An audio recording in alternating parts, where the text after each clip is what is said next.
Hello guys, welcome back to our channel future civil official. तो अभी बड़े सारे एस्पिरेंट जो हैं वो एक दो तीन इश्यूज़ के ऊपर जो है वो पागल हो रहे हैं, क्योंकि यहाँ पे अगर देखो क्वालिफिकेशन जो है वो मिनिमम 10th जो है वो मैक्सिमम 12th रखी हुई है। ठीक है, मैं बहुत वीडियो में बता चुका हूँ, बड़े सारे बंदे मेरे को कमेंट बॉक्स में कमेंट कर रहे हैं, सर एक क्वालिफिकेशन तो इसकी चेंज नहीं हुई। भाई यार क्या दिमाग लगाते हो, क्वालिफिकेशन के ऊपर ऑलरेडी गवर्नमेंट ने कमेटी सेटअप नहीं करी हुई है। यहाँ पे इसको ये दे लो, ये लो, ये कमेटी कब सेट हुई है? 12/3 को।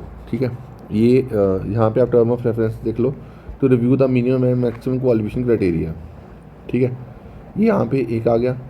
ठीक है, ये 12 को सेट हुई है, और उसके बाद एक और थी 31 को।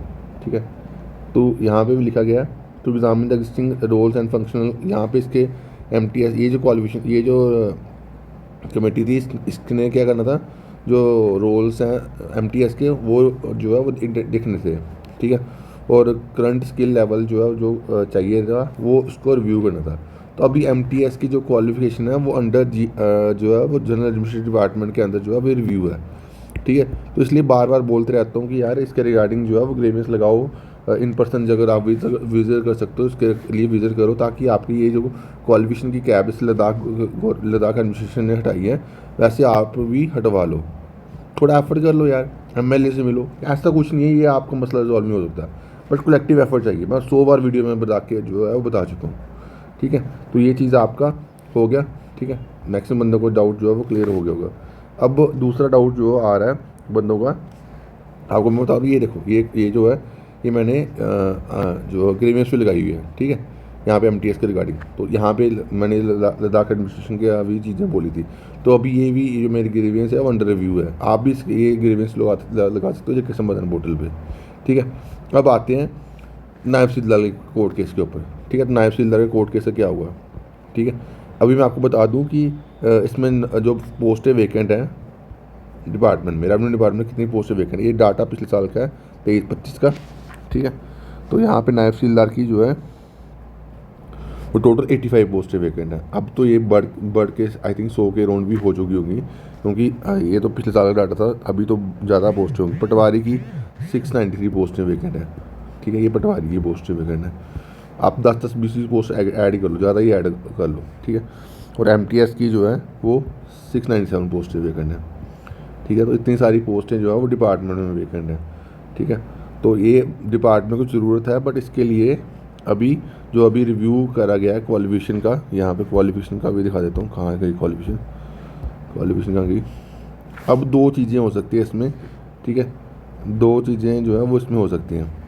ठीक है, पहली चीज़ क्या कि डिपार्टमेंट जो है वो नायब तहसीलदार की पोस्टों को विड्रा कर ले। ठीक है, और ये जो डिसीज़न है वो आई थिंक मेरे ओपिनियन में सही नहीं है।